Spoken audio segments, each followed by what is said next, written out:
नमस्कार. भाग्य विजय या विशेष चर्चासत्रामध्ये मी वृषाली तुम्हा सर्वांचं अतिशय मनापासून स्वागत करते. घर असावे घरासारखे, नकोत नुसत्या भिंती, त्यात असावा प्रेम जिव्हाळा, नकोत नुसती. त्या शब्दांना अर्थ असावा, नकोच नुसती वाणी, सूर जुळावे परस्परांचे, नकोच नुसती गाणी. खरंच या 4 ओळींमध्ये घर कसं असावं आणि घरपण कशाला म्हणतात, याचा जणू सार आपल्याला कळायला लागतो. आपण खरं तर मोठी-मोठी आलिशान घरं बांधतो, छान लक्झरियस फ्लॅट बांधतो. अतिशय चोखंदळपणे त्यामध्ये उंची फर्निचर करतो. त्याचा कोपरा ना कोपरा अतिशय पारखून आणि चोखंदळपणे सजवतो. पण ह्या सगळ्या गडबडीमध्ये त्या घराला घरपण द्यायचं मात्र विसरतो. आणि मग काय होतं, की त्या इमारती फक्त दगडा-विटांच्या आणि सिमेंट आणि काँक्रीटच्या इमारती राहतात. आणि त्याचं घरपण हे पार कुठेतरी विस्कळीत झालेलं दिसतं. हे असं का होतं? याला जबाबदार नेमकं कोण? माणूस? त्याची कुंडली? की वास्तुदोष? या सगळ्या प्रश्नांची उत्तरं आपल्याला आजच्या कार्यक्रमामध्ये जाणून घ्यायची आहेत. आजचा विषय आहे वास्तुदोष आणि वैवाहिक जीवनावर त्याचे होणारे परिणाम. आणि या विषयावर मार्गदर्शन करण्यासाठी आपल्या इथे आलेले आहेत प्रसिद्ध ज्योतिषतज्ञ आणि वास्तुतज्ञ डॉक्टर विजय साटोलीकर. नमस्कार सर. नमस्कार. डॉक्टर विजय साटोलीकर सरांचा परिचय हा आपल्या सर्वांनाच आहे. परंतु तरी सुद्धा प्रत्येक भागामध्ये जे नवीन प्रेक्षक नव्याने आपल्याला जोडल्या जात असतात, त्यांच्यासाठी मी सरांचा परिचय पुन्हा एकदा करून देते. डॉक्टर विजय साटोलीकर हे प्रसिद्ध ज्योतिषतज्ञ आणि वास्तुतज्ञ आहेत. ज्योतिषशास्त्र आणि वास्तुशास्त्र या दोन्ही विषयांमधील सर्वोच्च पदवी PhD ही सरांनी संपादन केलेली आहे. रत्न या विषयावर सरांचा विशेष आणि सखोल असा अभ्यास आहे. अनेक देश विदेशांमधून त्यांच्या कार्यासाठी त्यांना अनेक पुरस्कार मिळालेले आहेत. मागील 3 पिढ्यापासूनचा अतिशय समृद्ध असा वारसा, समृद्ध अशी परंपरा सरांच्या घराण्याला लाभलेली आहे. तर अशा प्रकारचं ज्योतिषशास्त्र आणि वास्तुशास्त्र या दोन्ही विषयाचं अतिशय अभ्यासू असं व्यक्तिमत्व आपल्याला या भागामध्ये मार्गदर्शनासाठी लाभलेलं आहे. तर सर, जसं की मी आत्ताच सांगितलं, की आपल्या आजूबाजूला आपण जेव्हा पाहतो, की खूप भयावह परिस्थिती आहे. सिमेंट काँक्रीटच्या इमारती आहेत, पण त्याचं घरपण मात्र फार कुठेतरी गेलेलं आपल्याला दिसतंय. तर खरोखरच वास्तू दोष आणि म्हणजे खरोखरच वास्तूचा परिणाम हा एवढा होत असतो वैवाहिक जीवनावर? आपल्या संस्कृतीमध्ये आपण पाहिलेलं आहे, की प्रत्येक गोष्टीला एक महत्त्व दिलेलं आहे. हं. आपण वसुधैव कुटुंबकम मानतो. की पूर्ण पृथ्वी हे आपलं कुटुंब आहे आणि त्या सगळ्या गोष्टीचा आपण ते बारकाईनं विचार करतो. हं. याचा आपला विषय जो आहे, की वास्तुशास्त्र, वास्तुदोष आणि त्याच्यावर वैवाहिक जीवनावर होणारे परिणाम. तर तुमचा जो पहिला प्रश्न आहे, की खरंच वास्तूचा दोष असतो का? हं, हं, हं. तर याचं उत्तर देताना असं मला वाटतं, की आइन्स्टाईनचा एक सिद्धांत आहे. हं, E बरोबर MC स्क्वेअर. हं. कोणतीही वस्तू आकार आणि अंतर या प्रमाणामध्ये आपल्यावर प्रभाव टाकत असते. अच्छा. आकार जर पाहायला गेलं वास्तूचा तर आपल्यापेक्षा कैक पटीने मोठा असतो. हो. आणि अंतर पाहायला गेलं तर आपण त्याच्यामध्ये राहत असतो. हं. त्यामुळे अंतर फार कमी असतं, आकार फार मोठा असतो. त्यामुळे निश्चितच त्याचा आपल्यावर खूप चांगला किंवा अशुभ तिथल्या रचनेनुसार आपल्यावर त्याचा परिणाम होत असतो. हं. वास्तुशास्त्र काय आहे हे समजून घेणं फार गरजेचं आहे. आणि वास्तू म्हणजे नेमकं काय हे पण समजून घेणं तेवढंच महत्वाचं. वास्तू म्हणजे वास्तव्यास राहण्यासाठी जी योग्य जागा असते त्याला आपण वास्तू म्हणतो. जिथं वस्ती करून राहू शकतो आपण त्याला आपण वास्तू म्हणतो. अच्छा. वास्तू म्हणजे मर्यादा आखलेली जागा. हं, हं. म्हणजे कंपाऊंड आखलेला जो प्लॉट असतो, जो प्लॉट आहे ती म्हणजे वास्तू. तो म्हणजे आत्मा. आपला जसा आत्मा आहे, तो आत्मा पवित्र असणं गरजेचं असतं. आत्मा सुंदर असणं गरजेचं असतं. तसंच शरीराची रचना ही त्याच्यानंतर येते. हं.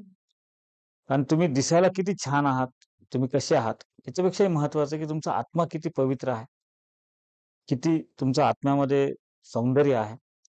ह्या सगळ्या गोष्टीचा विचार आपण ह्या वास्तुशास्त्रामध्ये करतो. आणि वास्तुशास्त्र हे पंचमहाभूतानं बनलेलं आहे. ही 5 जे एलिमेंट्स आहेत. पृथ्वी तत्व आहे, वायू तत्व आहे, अग्नी तत्व आहे, आकाश तत्व आहे, जलतत्व आहे. ह्या सगळ्या तत्वानं बनलेलं हे वास्तुशास्त्र आहे. बरं. वास्तूमध्ये हे जे 5 तत्व आहेत, हे 5 तत्वाचं एक विशिष्ट स्थान ठरलं गेलेलं आहे, ठरवलेलं आहे. आपल्या शास्त्रामध्ये अनेक पुराणामध्ये त्याचे उल्लेख आहेत. तर त्यानुसार वास्तूची रचना जर आपली असेल, थोडक्यात काय असतं, की आपण आपल्या घराचं शरीर पाहतो, हं. की त्याचा आत्मा किती जरी चांगला असला आणि त्याचा चेहरा विद्रूप आहे समजा, कानाच्या ठिकाणी नाक आहे, नाकाच्या ठिकाणी डोळे आलेत किंवा असं विद्रूपता काहीतरी आलेली आहे त्याच्यामध्ये. तर त्याच्याकडे पाहिल्या-पाहिल्या आपल्याला एक निगेटिव्हिटी क्रिएट होत असते. हो. बरोबर आहे, हं. की "अरे, काय विचित्र दिसतो." असं आपल्या मनामध्ये येतं. त्याचा इम्पॅक्ट असं इम्पॅक्ट छान असं नाही पडत. छान नाही पडत. हं. एखादा माणूस दिसायला एकदम सुंदर असतो. तर त्या सुंदरतेमुळं पण त्याच्यावर एकदम आपल्याला पाहिलं, की आपल्यामध्ये एक पॉझिटिव्ह गोष्ट निर्माण होते, एक एनर्जी निर्माण होते. तसंच वास्तूमध्ये सुद्धा वास्तूची रचना जर प्रॉपर ह्या पंचतत्वानुसार जर असेल, तर आपल्या त्या वास्तूमध्ये आपल्याला चांगले शुभ फळ मिळायला सुरुवात होतात किंवा जर तिची रचना चुकीची असेल, तर त्या ठिकाणी जे काही अपसेट क्रिएट होत असतात, त्याच्यातली जी काही निगेटिव्ह एनर्जी निर्माण होत असते, इथे वैश्विक ऊर्जा नावाचा एक फार मोठा पार्ट असतो. वैश्विक ऊर्जा ही जी भूगर्भातून निर्माण होत असते, तर आपण कॉस्मिक रेज म्हणतो. ही जी ऊर्जा आहे, ती ऊर्जा आपल्यामध्ये, आपल्या वास्तूमध्ये ती पॉझिटिव्ह असणं फार गरजेचं असतं. आणि त्यामुळे आपल्या ती जर पॉझिटिव्ह असेल, तर आपल्या वास्तूमध्ये बऱ्याच गोष्टी आपल्या चांगल्या चांगले फळ आपल्याला त्याच्यामध्ये मिळू शकतात. आणि बरेचदा जर वैश्विक ऊर्जा निगेटिव्ह असेल, तुमचा प्लॉटच दूषित असेल, वास्तूची मेन संकल्पना ती आहे, की तुमचं ज्या ठिकाणी तुम्हाला घर बांधायचं आहे, जिथे तुम्हाला राहण्याची व्यवस्था करायची आहे, तर तो जो प्लॉट आहे, तो आधी पवित्र असणं फार गरजेचं असतं. तो आत्मा आणि त्याच्यानंतर मग त्याच्यात जे काही आपण भवन बांधतो, इमारत बांधतो, ती म्हणजे शरीर आहे. तर शरीर आणि आत्मा हे दोन्ही जर सुंदर असतील, तर त्याच्यामध्ये खूप काही चांगल्या पॉझिटिव्ह गोष्टी घडू शकतात. पण जर शरीर हं. कुठेतरी विस्कळीत झालेलं असेल किंवा कुठेतरी दुभंगलेलं असेल, कुठेतरी त्याच्यामध्ये अपाय असेल हं. आणि तुमचा आत्मा किती जरी चांगला असला, तर त्या ठिकाणी मग तुम्हाला ते पॉझिटिव्ह रिझल्ट त्या प्रमाणात मिळत नाहीत, जरी तुमच्यामध्ये पवित्रता असेल तरी. तर आधी महत्त्वाची गोष्ट आहे, की भूगर्भातली एनर्जी काय आहे? त्याच्यानंतर तुम्ही जे भवन करता किंवा इमारत इमारत तिथं निर्माण करता, ते निर्माण कार्यामध्ये जे काही दोष निर्माण झालेले असतील, ते दोष तुम्ही पाहणं फार गरजेचं असतं. आणि त्याच्यानुसार तुमच्या घरातली एनर्जी कशी आहे, हे आपण जेव्हा वास्तुपरीक्षण करत असतो, त्या दिशेला जे काही प्रत्येक दिशा आहेत, 10 दिशेचं फार महत्त्व आहे वास्तुशास्त्रामध्ये. तशा 16 दिशा आपण मानतो, तशा मुख्य आपण 4च दिशा मानतो.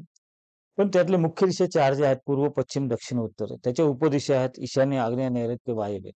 त्याच्यामध्ये ईशान्य, पूर्व ईशान्य, हं.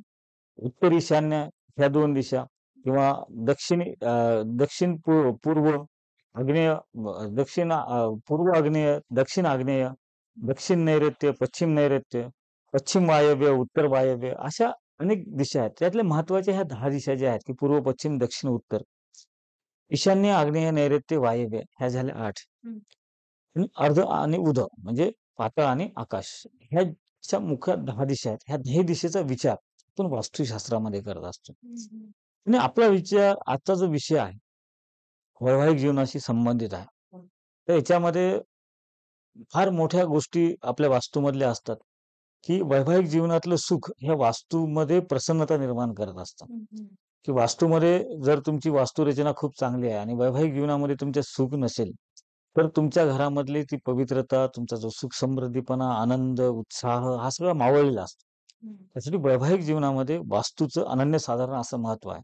तुमचं जर वैवाहिक जीवन तुम्हाला सुखी, समृद्धी, आनंदी आणि उत्साही बनवायचं असेल, तर वास्तूचे जे काही दोष असतील ते नाहीसे करणं, चांगल्या जाणकार वास्तुतज्ञाकडून वास्तूचं परीक्षण करून घेणं, निरीक्षण करून घेणं आणि त्याच्यावर बिना तोडफोड अनेक उपाय असतात. आपल्या पूर्व शास्त्रामध्ये हजारो वर्षापासून वास्तुशास्त्र आहे, की रावणाचा जो सासरा आहे, त्या काळामध्ये मय हं. जो मंदोदरीचे वडील होते, त्यांनी एक ग्रंथ लिहिलाय मय मतम नावाचा. अच्छा.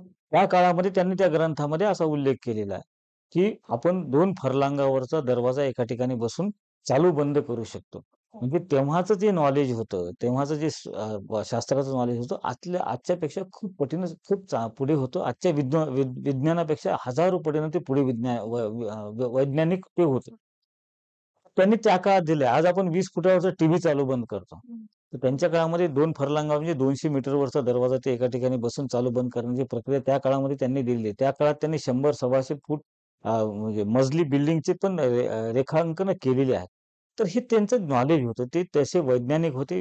त्यांचा तसा विज्ञानावरचा पगडा अभ्यास होता. आणि मला असं वाटतं, की जुन्या शास्त्रामध्ये काही असे उपाय आहेत, की ज्याच्यामध्ये बिना तोडफोड आपण ते उपाय करू शकतो. आणि मला असं वाटतं, की प्रत्येक व्यक्तीने प्रत्येक वास्तुतज्ञाने किंवा प्रत्येक ह्यांनी ह्या 100 वर्षातले पुस्तकाचा अभ्यास न करता, हं. त्याच्या आधीचे जे काही ग्रंथ आहेत वास्तुशास्त्रातले, की त्याच्यावर आपण रिसर्च केलं पाहिजे. त्याच्यातले बरेच असे उपाय आहेत, ते जर आपण उपाय अवलंबले, की तर त्यानुसार आपल्या वास्तूमधले बरेचसे दोष आपल्याला कमी करता येतात आणि त्याच्यातून आपल्याला शुभफल मिळवता येतात. ओके. खूप म्हणजे खरं खूप डीप नॉलेज आहे हे आणि आपल्याला खरं तेवढं माहितीच नसतं. आपण असं पाहतो, की नवीन छान एखादं आपण घर बांधतो काही जण हं. आणि त्यानंतर त्यांचं जीवन म्हणजे वैवाहिक जीवन खूप छान चाललेलं असतं. पण त्यानंतर असा एखादा पिरियड येतो, की म्हणजे त्यांचं वैवाहिक जीवन अचानकच असं काही वेळ येतो. सगळं विस्कळीत व्हायला लागतं.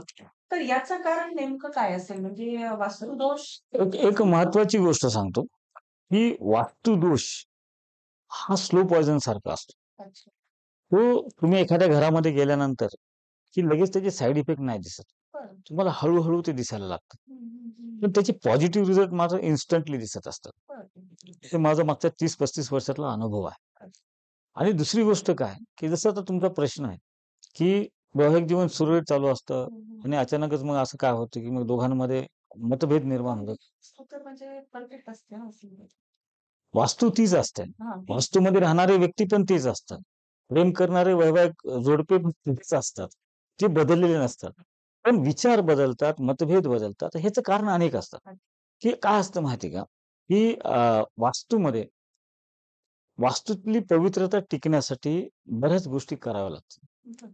आणि आजकालच्या धकाधकीच्या जीवनात भौतिक सुखाच्या मागे लागलेली पिढी जी आहे, त्यांना देवदेव करणं, पूजापाठ करणं, अनुष्ठान करणं किंवा मेडिटेशन करणं याच्यासाठी वेळ अजिबात नाहीये. हं, हं. आणि दुसरी गोष्ट काय असतं, की व्यवस्थितपणा घरामध्ये सुख, समृद्धी, आनंद, प्रेम जर टिकवायचं असेल, तर तुमच्या घरामध्ये एक सुसंस्कृतपणा असला पाहिजे. तुमच्या घरामध्ये एक विशिष्ट आचरण असलं पाहिजे. तुमच्या घरामध्ये नित्य देवपूजा झाली पाहिजे. तुमच्या घरामध्ये नैवेद्य वैशिष्ट्य नित्य झाला पाहिजे.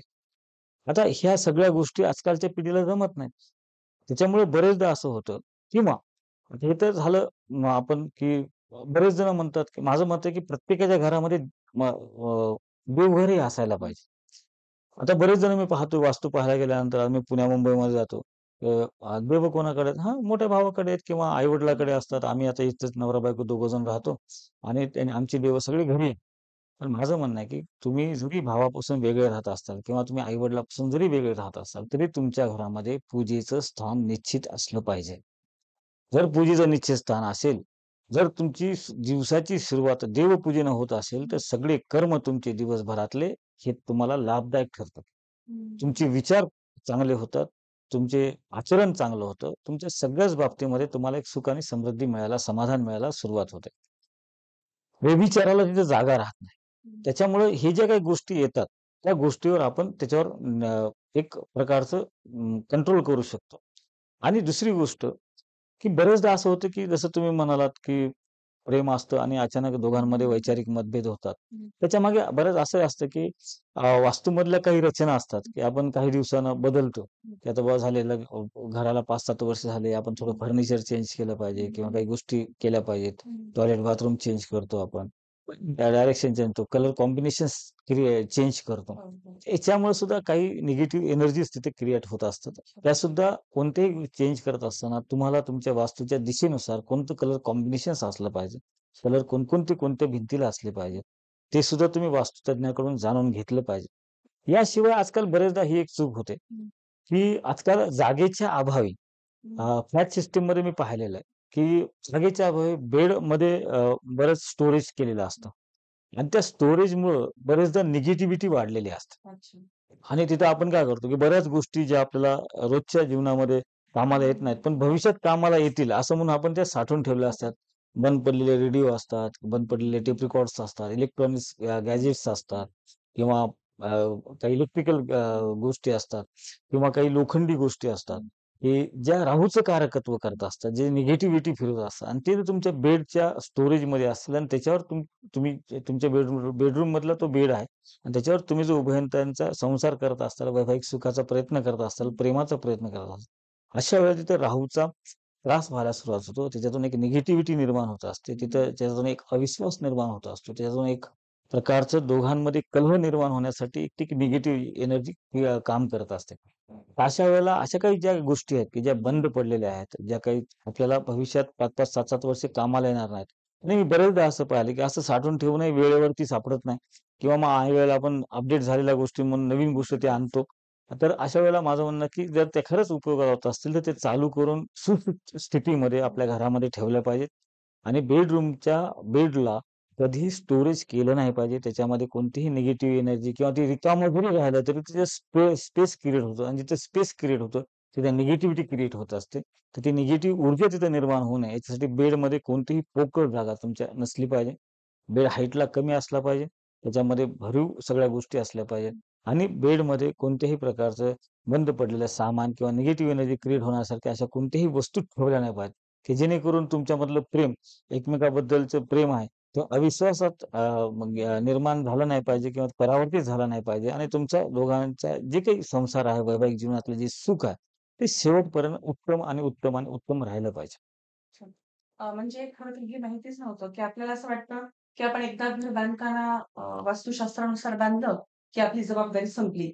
परंतु तुम्ही आता जे सांगितले, की दररोज त्या वास्तूचा पवित्रता, शुचिर्भूतता ही जपणं ही आपल्या सवयीत राहावी. नक्कीच हा महत्त्वाचा मुद्दा आहे. कसं आहे माहिती आहे का? तुम्ही एकदा पोटभर जेवलात म्हणजे पुन्हा भूक लागत नाही असं होत हं, नाही. हं.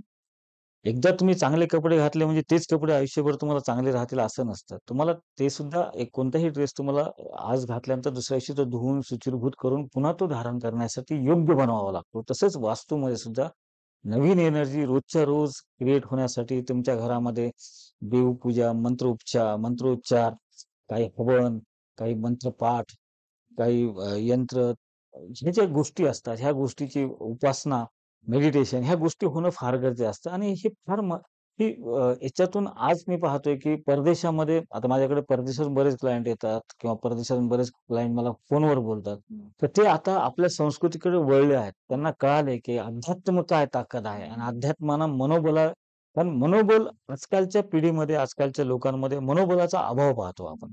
अभाव म्हणजे ती कमतरता आहे. म्हणजे जिथं अभाव निर्माण होतो, तिथून मग मन विचलित व्हायला सुरुवात होतं, मन निरुत्साही व्हायला सुरुवात होतं, मन दुःखी व्हायला सुरुवात होतं आणि त्यातून डिप्रेशन निर्माण होत असतं. आणि जेव्हा डिप्रेशन निर्माण होतं, मग तिथं अँक्झायटी ह्या सगळ्या गोष्टी क्रिएट होतात. मग पॉझिटिव्हपणा क्रिएट होतो, पॅनिक होतात लोकं आणि त्याच्यामुळे वैवाहिक जीवनामध्ये मग अ, एक दोघांमधलं जे काही देवाण-घेवाण असते व्यवहाराची, बोलण्याची, वागण्याची तर त्याच्यामध्ये कुठेतरी एक प्रॉब्लेम यायला सुरुवात होतो आणि त्याच्यामुळे वैवाहिक जीवनामध्ये खूप अडचणी निर्माण होतात. तर त्यासाठी घरामध्ये जर तुमच्या शुचिर्भूतता असेल, तुमच्या घरामध्ये नित्य देव उपासना असेल, अध्यात्माची सांगड असेल त्याला, तर मला असं वाटतं की निगेटिव्हिटी घरातली रोजच्या रोज आपण कमी करू शकतो. काही-काही अशा गोष्टी आहेत साध्या सोप्या आहेत हं, वास्तूमध्ये, हं. की बरेच जण असं मला म्हणतात, की आता आमचा दोघांचा संसार खूप चांगला चालू होता. पण अचानक आमच्या दोघांच्या संसाराला कोणाची नजर लागली, की अचानक आमच्या दोघांमध्ये वादविवाद व्हायला सुरुवात झाली. दोघांमध्ये मतभेद निर्माण सुरू झाले. तर अशा वेळेला मला असं वाटतं, की तसं जरी असेल, तर त्याच्यासाठी तुम्ही तुमचे आध्यात्मिक बल जर वाढवलं, तर अशी कोणतीही वृत्ती किंवा दुष्प्रवृत्ती किंवा निगेटिव्ह एनर्जी तुम्हाला त्रास देऊ शकत नाही. त्यासाठी तुमच्यातली आध्यात्मिक शक्ती तुम्ही वाढवणं गरजेचं असतं. की आध्यात्मिक शक्ती वाढवण्याचा अर्थ असा नाही की तुम्ही माळ घेऊन तपश्चर्या करत बसायचा. तर वेळेअभावी ते शक्य पण नाही. त्यासाठी एक आहे की तुम्ही दिवसातले 10 मिनिटं किंवा 5 मिनिटं किंवा 2 मिनिटं स्वतःसाठी देवासमोर बसून देवाला शरण जाऊन श्रद्धा फार महत्वाची आहे. श्रद्धा ही फार महत्वाची गोष्ट आहे आपल्या जीवनामध्ये. तुम्ही जर देवावर श्रद्धा ठेवली आणि तसे जर तुम्ही प्रत्येक गोष्टी ही देवावर सोडली, तर तुमच्या जीवनामध्ये चांगलं होतं. जेव्हा एखादा शिक्षक तुम्ही चांगलं मार्क घेतल्यानंतर तुमचं कौतुक करतो आणि तुम्ही जर एखादी चूक केल्यानंतर तुम्हाला शिक्षा देतो, ते म्हणजे गुरु.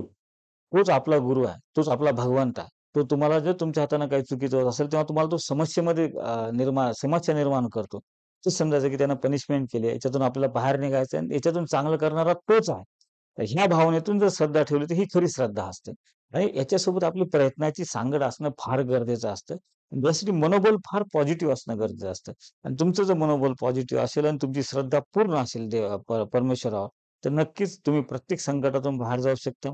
तुमच्या घरातले प्रॉब्लेम असतो, तुमच्या व्यवहारातले प्रॉब्लेम असतो, तुमच्या एज्युकेशन मधले प्रॉब्लेम असो, तुमच्या व्यवसायातले प्रॉब्लेम असो, तुमच्या सामाजिक प्रतिष्ठेचे प्रॉब्लेम असो, व्यावहारिकतेचे असो, शिक्षणातले असो, कोणत्याही प्रॉब्लेममध्ये तुम्हाला ही जी मनोशक्ती आहे, मनोबल आहे, आत्मबल आहे, ते तुम्हाला उत्तमरित्या साथ देऊ शकतं आणि त्याच्यातून तुम्हाला ते उत्तमरित्या बाहेर पण काढू शकतं. नक्कीच सर. सुरुवातीला जेव्हा कुठला प्रॉब्लेम आपल्या कुटुंबामध्ये निर्माण होतो, तेव्हा तर अगोदर आपण हे मॅनेज करत नाही की काही प्रॉब्लेम आहे.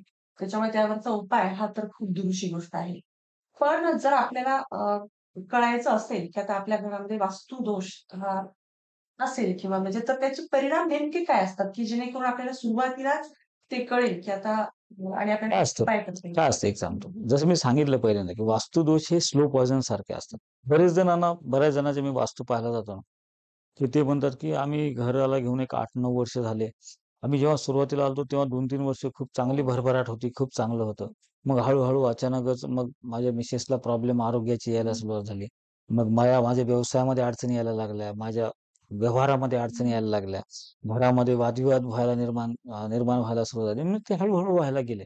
हं, मग त्याच्यामध्ये प्रचंड आर्थिक नुकसान झालं, वैचारिक नुकसान होऊन जातं, रिलेशन खराब होऊन जातात. हं. या सगळ्या गोष्टी झाल्यानंतर मग शेवटी मग कुठेतरी डोळे उघडतात किंवा कोणाच्या तरी सांगण्यावरून त्यांना कळतं, की आपल्या वास्तूमध्ये काही दोष आहेत. तर मी अशी बरेच उदाहरणं पाहिलेत. की जिथं आग्नेय दिशेला सेप्टी टँक असतो किंवा फ्लॅट सिस्टममध्ये सुद्धा आग्नेय दिशेला जेव्हा तुम्ही वॉटर स्टोरेज करत असता, पाण्याची अग्नीचं जे स्थान आहे, त्या ठिकाणी तुम्ही अग्नीच्या ठिकाणी जल ठेवताय, तर तिथे भडका उडणारच. तिथे 2-3 प्रकारच्या गोष्टी होतात, की तिथे काय होतं, की मग घरातल्या स्त्री एकदम अग्रेसिव्ह तरी बनते किंवा घरातल्या स्त्रीला आजारपण येतात किंवा घराची स्त्री एकदम अशी बनते, की ती समोरच्याला डॉमिनेट करत असते किंवा घरातल्या वडीलधाऱ्या व्यक्तीसोबत त्या स्त्रीचे वैचारिक मतभेद बनतात किंवा ते आपल्या जोडीदारासोबत सुद्धा तिचे वैचारिक मतभेद प्रचंड टोकाचे होऊ शकतात किंवा आगस्ताळपणा, अग्रेसिव्हपणा हा प्रचंड वाढत जातो आणि आरोग्यावर त्याचे परिणाम होतात किंवा असे जे काही दोष असतात, की त्यांना वाटतं, की सुरुवातीला चांगलं होतं. मग हे जसं मग त्यांनी पाण्याची कमतरता पडली, मग तिथे स्टोरेज म्हणून टाकी ठेवली. मग त्यांनी ते हळू त्या गोष्टी तिथे इम्प्लिमेंट केल्या. त्याच्यानुसार मग त्याचे त्याचे दोष त्यांना ते निर्माण व्हायला लागले आणि मग काही दिवसानंतर मग ते टोकाला गेले. मग असं का झालं? मी असं बरेचदा माझ्याकडे एक क्लायंट आहेत, त्यांच्या मिसेसला 2दा कॅन्सर झाला. तर त्यांनी 2दा मला ते 2दा कॅन्सर झाल्यानंतर त्यांना कोणतरी माझा रेफरन्स दिला. ते माझ्याकडे आल्यानंतर मी त्यांची वास्तूचं जेव्हा परीक्षण केलं, तर मला कळालं, की त्यांच्या आग्नेय दिशेला दोष आहे. तिथे पाण्याचा संबंध आहे. बरं ते पाणी साधं नाहीये, तर तिथे सेफ्टी टँक आहे त्यांच्या घरामध्ये. तर त्याच्यामुळं ते असं काही आहे, त्याच्यामुळे ते कॅन्सरसारखे आजार तिथे निर्माण झाले. हं, तर ते कॅन्सरसारखा आजार एकदा ट्रीटमेंट देऊनही पुन्हा उद्भवला तो. हं, डबल झाला. तर तेव्हा जेव्हा मी पाहिलं त्यांना ते आधी मी त्याच्या काही गोष्टी त्यांना काढायला लावल्या हं. आणि त्याच्यानंतर त्यांनी जेव्हा त्यांची टेस्ट केली 1.5 वर्षानं, ही 2021 ची गोष्ट 21-22 मध्ये त्यांनी टेस्ट केली, तर मग रिपोर्ट नॉर्मल आहे. कसं असतं, की ह्याचे जे रिझल्ट असतात, इन्स्टंट पॉझिटिव्ह रिझल्ट फार इन्स्टंट येतात. पण हे जे असतं ना, की कॅन्सर कळायलाच त्यांना 1-1.5 वर्ष गेलं. त्याच्यानंतर ट्रीटमेंट कुठे घ्यायची, कशी घ्यायची त्याच्यामध्ये वेळ गेला. म्हणजे 2014-15 पासून ते परेशान होते आणि त्यांना योग्य रिझल्ट मिळण्यासाठी त्यांना 2021-22 ची वाट बघावी लागेल. तर हा उशिरा तोपर्यंत सगळं संपून गेलं असतं. आर्थिकदृष्ट्या नुकसान झाले असते, आरोग्याचं नुकसान झालं असते, घरातली रिलेशन खराब झाले असते. तर अशा वेळेस मला असं वाटतं, की जेव्हा तुम्हाला थोडी असं जाणवतं, की सुरुवातीला की हे असं होतं, की बरेच जण म्हणतात, याच्यानं काय होतं, त्याच्यानं काय होतं. पण जे हे अनुभवाचं काय असेल की ही गोष्ट की पटकन की बाबा नाही हा वास्तुदोषच असावा असं. काय असतं, की एखाद्या गोष्टीसाठी तुम्ही प्रयत्न करता. एक जे वास्तुशास्त्राचं एक वैशिष्ट्य असं आहे ना, की तुमच्या कुंडलीतले ग्रहमान कितीही चांगले असू द्या, पण तुमच्या वास्तूमध्ये जर दोष असेल ना, तर तुम्हाला कितीही प्रयत्न करा, तुम्हाला लाभ मिळत नाही. अच्छा, मग पण तुमचे ग्रहमान कितीही खराब असू द्या आणि तुमची वास्तू जर लाभदायक असेल, तर तुमचं तिथं कल्याणच होतं. तिथं तुम्हाला सुख समृद्धी मिळते, समाधान मिळते. तर ह्या गोष्टी तुम्हाला वास्तूमध्ये बऱ्याचदा आम्ही वास्तूमध्ये गेलो, की आम्हाला लक्षात येतं, की कोणत्या दिशेला दोष आहे किंवा प्रॉब्लेम सांगितल्यावर सुद्धा कळतं, की नेमकं ह्यांच्या वास्तूमध्ये कोणता दोष असू शकतो. त्यानुसार तसे दोष निघतात. एका हॉस्पिटलमध्ये पाहिलं होतं, की त्यांनी पहिले त्यांचं छोटं हॉस्पिटल होतं आणि खूप चालायचं, बेस्ट चालायचं, खूप छान चालायचं. नवरा-बायको दोघे अ, डोळ्याचे डॉक्टर होते. दोघांचे चांगलं चालायचं आणि मग त्यांनी एक स्वतःचं हॉस्पिटल बांधलं आणि हॉस्पिटल बांधल्यानंतर त्यांनी जसं वास्तुशास्त्रानुसार सगळ्या गोष्टी रचना केली, सगळ्या गोष्टी झाल्या आणि त्याच्यामध्ये मग त्यांना पुढे त्या दोघांच्या व्यवसायावर त्याचा खूप परिणाम झाला. दोघांच्या रिलेशनमध्ये काहीतरी मतभेद निर्माण झाले आणि मग त्यांना कोणतरी माझा रेफरन्स दिला. मग त्यांनी माझ्याकडे प्लॅन घेऊन आले. तर प्लॅनमध्ये मी तर पाहिलं तर रचना सगळी व्यवस्थित होती. पण तरी पण माझा एक स्वभाव आहे, की मी प्लॅनवरून डायरेक्ट त्यांना पर्याय देत नाही किंवा उपाय सांगत नसतो. मी प्रत्यक्ष जाऊन भेट देत असतो तिथं. आणि मग मी म्हटलं मी इथे येऊन पाहतो आणि पहा. जेव्हा मी पाहिलं, तेव्हा त्यांची south side, south west side ही 2 इंच त्यांनी ते स्लॅब खाली घेतला होता. त्या 2 इंचामुळं पूर्ण निगेटिव्हिटी तिथे वाढली होती. त्यामुळे त्यांची त्यांचे जे पेशंट आहेत ते त्यांच्यावर नाराज व्हायचे आणि दोघांमध्ये आग्नेय दिशेला पण दोष निर्माण झाला होता. आग्नेय दिशेला त्यांनी अंडरग्राउंड वॉटर टँक बनवला होता. शाट बराच फरक पडतो. कारण ही एनर्जी आहे आणि वैश्विक ऊर्जा ज्याला म्हणतो आपण, ती आपल्याकडे पॉझिटिव्ह पाणी हे इन्फेक्शनचं कारण आहे. पाणी तुम्ही अग्नीच्या ठिकाणी आलं नाही. पाण्याच्या ठिकाणी पाणीच पाहिजे. जलतत्व हे ईशान्य दिशा आहे. पण ईशान्येला पण पाणी हे शुद्ध पाहिजे. तिथे तुम्ही गटारातलं पाणी किंवा घाण पाणी नाही ठेवू शकत. तिथे स्वच्छता पाहिजे. तिथे जर पाण्याचा अंडरग्राउंड तुम्ही स्टोरेज केलं असेल, तरी ते तुम्ही महिन्यातून 5-6 वेळेस, 2-3 वेळेस तरी स्वच्छ केला पाहिजे. कारण त्याच्यामध्ये शेवाळ झालेत, कचरा झालाय, असं नाही चालत. कारण ते जर पाणी दूषित झालं, तर ते इन्फेक्शन करणार. मग तिच्यातून बुद्धी फिरणार.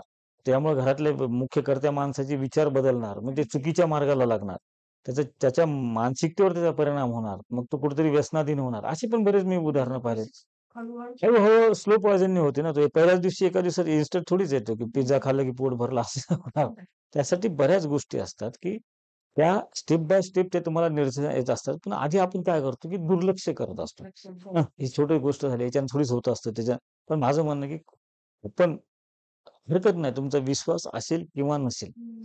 पण प्रिकॉशन म्हणून तुम्ही एकदा तरी तुमची वस्तू एखाद्या जाणकार वास्तुतज्ञाला दाखवली पाहिजे. त्याच्याकडून जे काही सल्ला असेल ते तुम्ही ते घेतला पाहिजे. त्याचं जे मार्गदर्शन घेतलं पाहिजे.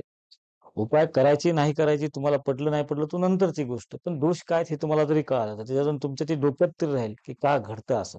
आणि त्याच्यावर तुम्हाला लवकरात लवकर ॲक्शन घेता येईल. आणि ॲक्शन घेतल्याशिवाय रिएक्शन येत नसते. ॲक्शन फार महत्त्वाची असते. मग बऱ्याचदा आपण विचार करत बसलो, असं का घडतंय, असं का घडतंय, तर त्याच्यावर रिझल्ट नाही मिळणार. तर यासाठी तुम्हाला बाहेर पडायचं असेल तर जाणकार वास्तुतज्ञाचा सल्ला घ्या आणि त्याच्यानुसार काय योग्य ते उपाय आहेत ते तुम्ही करा. हे अपार्टमेंटमध्ये कसं शक्य आहे? म्हणजे थोडंसं वेळ खरं तर संपत आली. पण जाता-जाता मला थोडक्यात सांगा, की आता आजकाल कसं आहे, की मोस्ट ऑफ म्हणजे स्वतंत्र घरं कमी आणि फ्लॅट सिस्टम खूप जास्त. वास्तुशास्त्र हे एक असं आहे ना, ते पूर्ण विश्वाला सुद्धा गृहीत धरता येतं. हां. एका देशाला पण गृहीत धरता येतं. एका देशाचं पण वास्तूनुसार रचना करता येते. पूर्ण विश्वाची पण वास्तुशास्त्राप्रमाणे रचना करता येते.